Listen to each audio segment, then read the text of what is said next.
What is a monster? Not something you read about in a kid's book. Not something you have a nightmare about. Real world, real life. What is a monster? And more importantly, what is it that can make not only a monster, but a nation of them? Hello. Welcome. Understand it's been a minute, but I've been working on something. Something I said that I'd do last year, and I just straight up didn't. I didn't lie to you, I just pushed it back. Here with my bestest friend in the world, Hercules, and my other bestest friend in the world, Percy. Today we're going to talk about something that it's been pretty popular on TikTok, but doesn't get a lot of cover outside of that, it seems. We're going to talk about the Beast in the East, or Imperial Japan. Now, for you to understand the title, or really, while I'm even making this in the first place, you first have to understand what exactly made Imperial Japan the way that it was. And I'm not here to spread hate, which I ran a poll on my TikTok, and 23% of people said that it was worse to acknowledge history, the horrible, horrific parts of our history, than it was to forget about them. I guess that's really why I'm doing this, and to prove a point. Because a lot of people said that I'm racist or I'm xenophobic or whatever, blah blah blah, and I'm not that at all. I just saying that the citizens of Imperial Japan were innocent, completely separate from the military. It's just not a true fact. They were the limbs, the blood, the cells of this monster. And I'll explain to you why. First, we gotta start out with the Meiji Restoration. Before the Meiji Restoration, Japan had been under the rule of the Tokugawa shogunate, which was basically the shogun ruled the daimyos. The daimyos had small parcels of land that they ruled in the name of the shogun. And the shogun kept the emperor as like basically a figurehead. And they trot him out for ceremonies and whatnot. The emperor really didn't hold all that much power. And, well, around the 1860s, that started to change. Emperor Meiji, who was very young at this time, and the group of people around him, because of what had happened with Commodore Perry and things like that, the West coming into Japan, a large group of these daimyos and these samurai, they were unhappy with the Tokugawa shogunate. So they started praising the emperor, they started lifting up the emperor, they started disparaging the shogun. And they started really, really, really wanting someone who they thought maybe they could manipulate, or someone who could be a strong buffer against the West, who could make them just as strong as these Western imperial powers, who would embarrass them. In their opinion, in their eyes, had embarrassed them. I have a quote here. Let me find it. There's a quote by a General Shimazu Nariyakira. If we do not take initiative, we will be dominated. If we take initiative, we will dominate. And this was after Colonel Perry and his ships arrived in Japan, and they forced Japan open to trade with Western powers. And I have this quote here that kind of talks about how they felt after Colonel Perry arrived in 1853. 1853, remind you. This is 35 years before the Meiji Restoration. Colonel Perry opens up Japan in 1853. So, Shimazu Nariyakira. If we do not take initiative, we will be dominated. If we take initiative, we will dominate. And that sort of became the mindset of Japan when they were introduced to these Western powers who really they had been shielded from by the Tokugawa shogunate. The Tokugawa shogunate did not want foreign influence in his country. He didn't want those pesky Christians. He didn't want ideals like democracy. He didn't want the Enlightenment, things like that. He did not want them in Japan. And then all of a sudden, you're forced to have them in Japan. So the people ruling Japan, they can either embrace these ideas, or they can get swept up by these ideas. And obviously, these samurai, all these people, they did not want that to happen. The Meiji Restoration was a complete reform of Japanese society, its military, and its government. A small group of people, it's called the Meiji oligarchy. They formed around Emperor Meiji, and they took basically absolute power in Japan. It stripped the power from the samurai and from the daimyo, and it put them into like government positions. So now they no longer served a specific feudal lord. I say feudal, but feudal's a very this is basically what Dan Carlin said, but feudalism is a very Western European sort of thing, but in a way it was very feudalistic. These peasants served these lords who served a higher lord, the shogun. You know what I mean? So it stripped the power from the samurai and from the daimyo. The daimyos no longer ruled land in the name of like the shogun. Now the land was held by the Meiji oligarchy.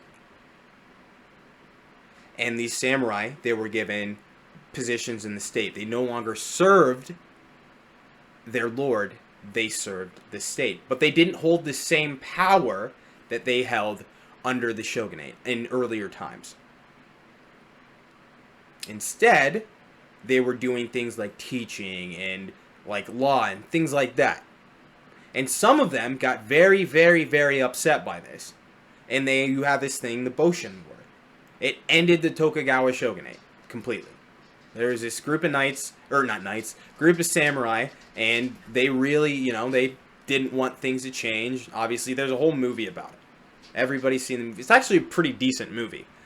The samurai, they go up against this modernized Japanese army, and they just get crushed. And that goes on from January of 1868 to June of 1869. While the Charter Oath, which had all the samurai swear fealty to the emperor and to this new government, that happened in 17th of April, 1868. Not long after that, we're talking... Actually, I'm going to look this up to make sure I don't get anything wrong. So the Meiji Restoration happens in 1868. The first Sino-Japanese War starts in 1894. And what this does is basically it gives Japan control over Korea. And not long after they get this control, the West, they really don't like that. Because they kind of messes with the status quo. And then not long after that, something really messes with the status quo. This formerly thought to be second-rate army goes up against a first-rate European imperial power in Russia.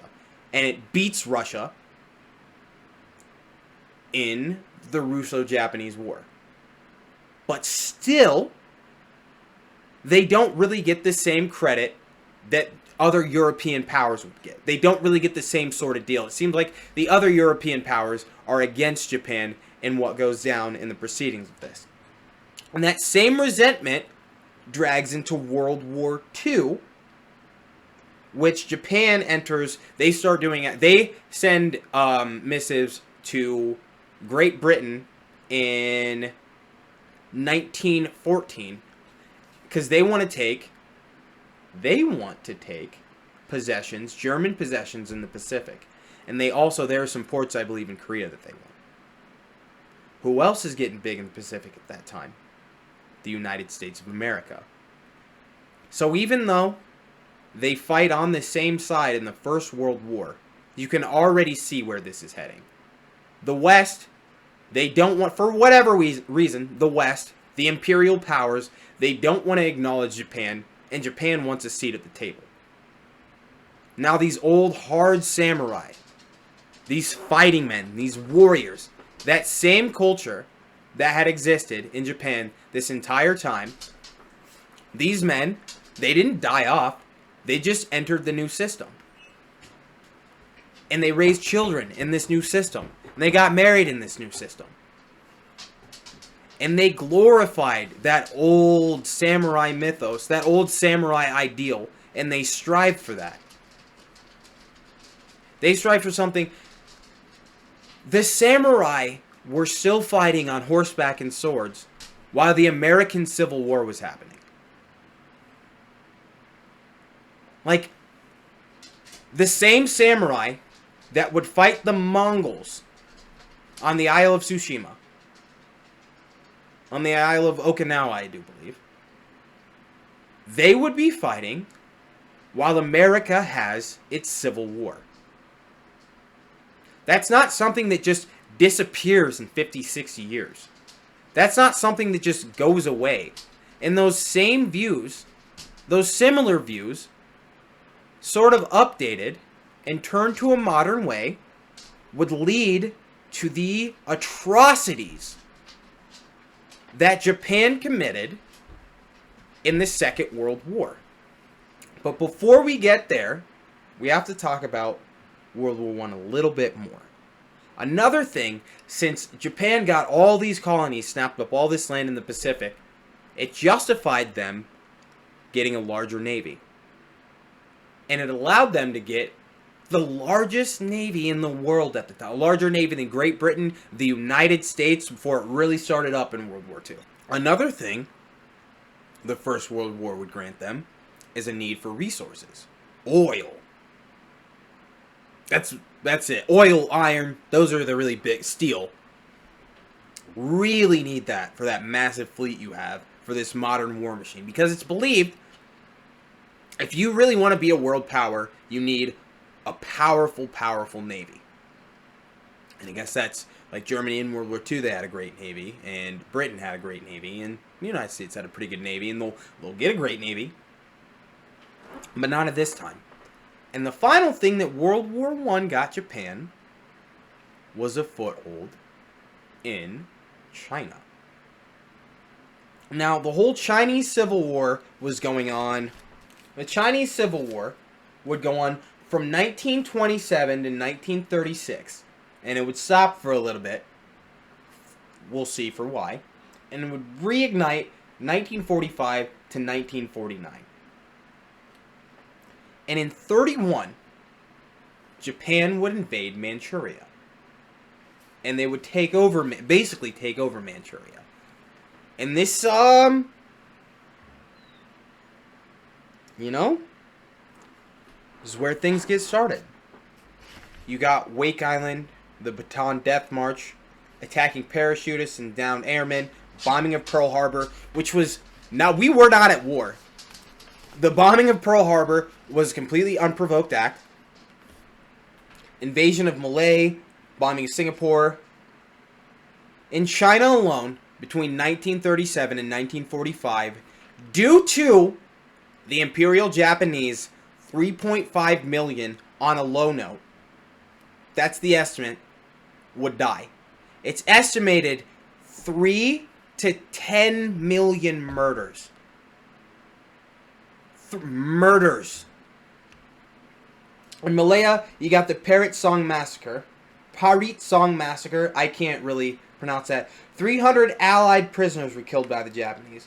Japanese beat and kicked wounded prisoners, some tied up with barbed wire and machine gun, burnt to death, and then they drove over the ashes of these men. The Pontiac incident, sorry, I can't really pronounce these names. 21,000 killed of the Chinese Malay elites.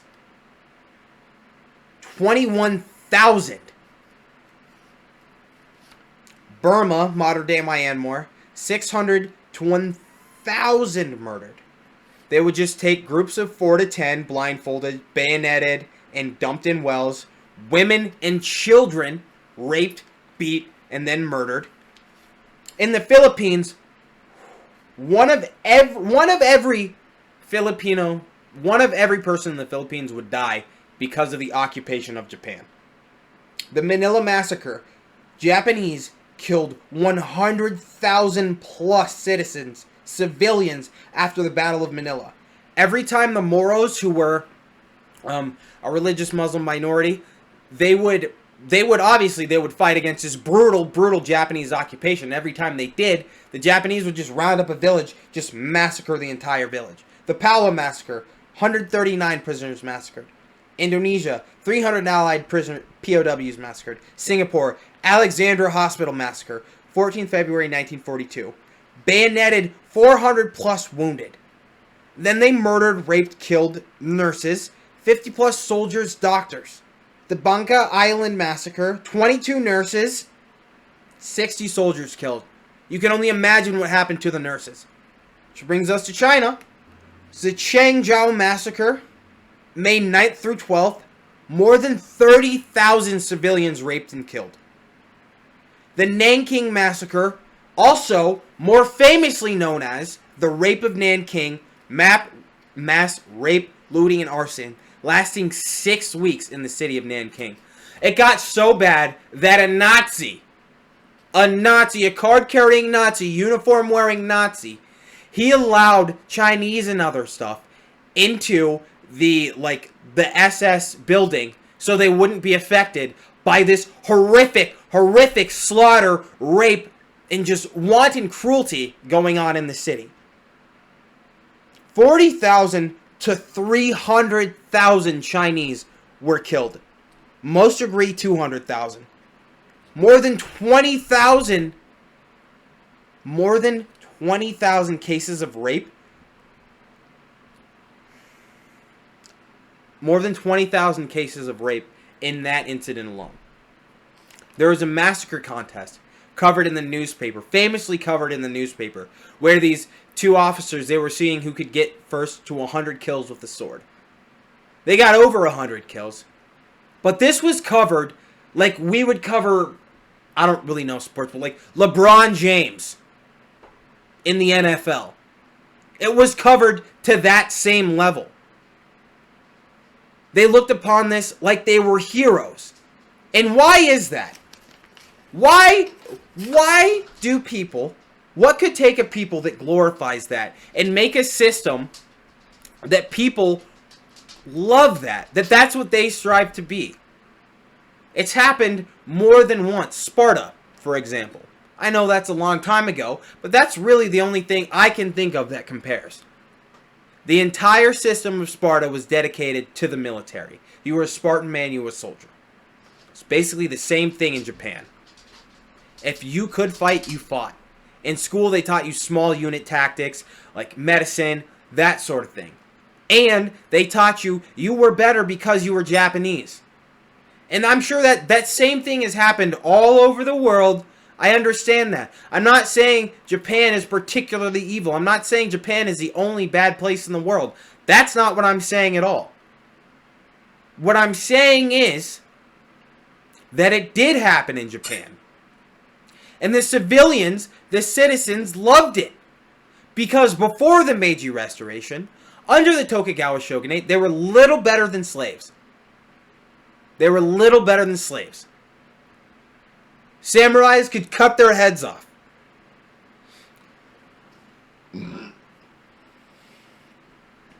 But after Meiji, the Meiji oligarchy, the Meiji Restoration, it gave them pride and it gave them power. And what more could you want as a civilian who's known nothing but slavery and serfdom?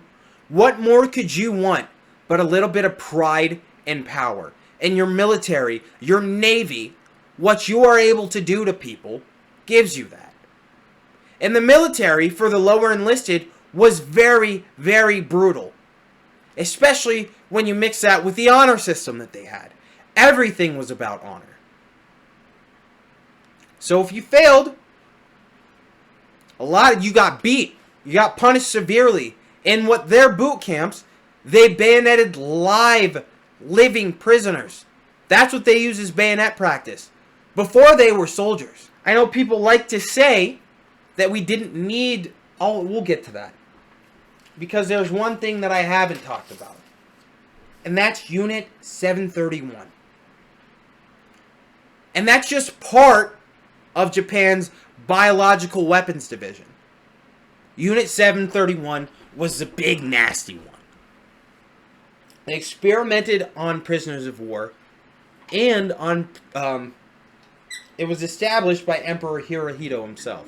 They practiced vivisection, biological weapons, amputations, horse blood transfusions. They would give 580,000 would die from Imperial Japanese germ warfare and human experiments. 580,000. Now, this same germ warfare and human experiments were responsible for using horrific biological weapons in warfare in China. They unleashed and had millions of bubonic plague infested mites into the countryside of China. And they planned on doing that in a whole lot of other places. The only thing that stopped them was them losing the war. They used bubonic plague, typhoid, cholera, anthrax, dysentery, paratyphoid. They mixed food with bacteria. They passed anthrax chocolate out to children. To children in China. And that doesn't even go to talk about the comfort women. Most famously, the Korean comfort women. They were known as Ainfu, military sex slaves. There were 50,000 to 200,000 of them. They would follow the army, and they would also be placed in comfort stations. And these Japanese soldiers would go in, and they just rape them. Time and time again. Young women.